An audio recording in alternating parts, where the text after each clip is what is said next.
Tata Communications Limited is a pioneer in its field and is the fifth largest, fastest growing and most global Tier 1 network. At Tata Communications, safety is our first priority. Over the past decade, technology has caused significant changes in the way companies conduct business. Safety hazards faced by personnel while working at height are an undeniable area of concern. The objective of this video is to educate our workforce to identify hazards at site and the safety measures to be adopted. The three general forms of telecommunication structures are tower, mast, and pole. Now, let's see the sequence of activities. Reach the site. Carry out local site assessment. Prepare for the activity. Carry out the activity. Bring the site to normalcy.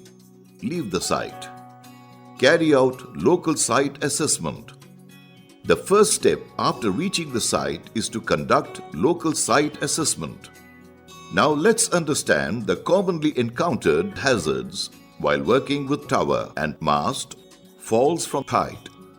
Electrical hazard due to loose wires or cables. Inclement weather and hazards caused by falling objects. Before starting to work on a tower, mast or a pole, carry out a local site assessment to assess the risks associated and take safety measures accordingly. Always refer to the activity versus hazard sheet for guidance on the potential hazards and recommended safety measures. Prepare for the activity. Assemble the device on the ground with all necessary accessories associated with it, thereby reducing the time spent on the tower during installation. You must also ensure the availability of the necessary tools and PPE required for the job. The mandatory PPEs are full body harness with double lanyard, safety shoes, safety helmet, safety gloves. Always ensure to use PPEs in good condition.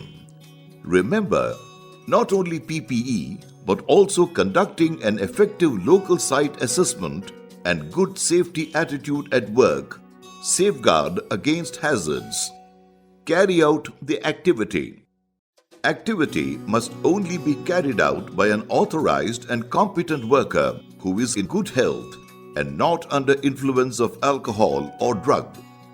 Details of the job to be performed can be obtained from the supervisor, who will be able to answer job-related queries and can help you to safely perform the activity.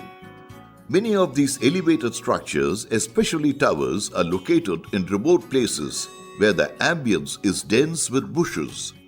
Those places may pose serious hazards from reptiles, especially snakes.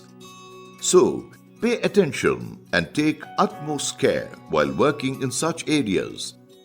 Also, avoid loose-fitting clothing and jewelry, since they cause the risk of getting caught while performing the activity. In hot weather conditions, wear lightweight and light-colored clothing.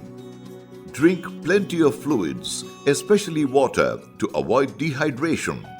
Avoid climbing these tall structures when it's raining to prevent slips, trips, and electrical shock hazards. While climbing a mast or tower, hook the lanyard above you as you go up the ladder and ensure you always have a 3-point contact, especially while climbing a pole, and your hands must also be empty and free while climbing.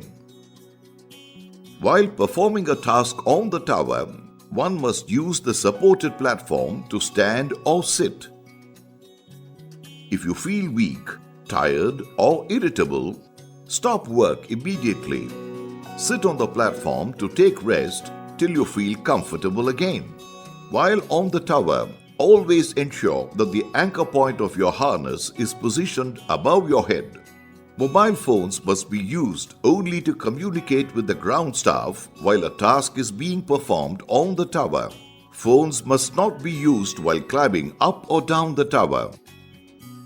If work has to be carried out on a roof-based poles, Then ensure that the terrace railing or the parapet wall at the site is more than 4 feet high to prevent fall from height. Bring the site to normalcy and leave the site. After the installation of a device is complete, you must ensure that cables are tagged appropriately and are not loose. Use the safety harness even while climbing down the tower. Any discrepancies that may have been noticed while working on the tower must be reported to the supervisor. The PPE that were used must be stored safely. These procedures, guidelines, and instructions, when executed diligently, are the surest protection against untoward mishaps and accidents. Follow them and have a safe day every day.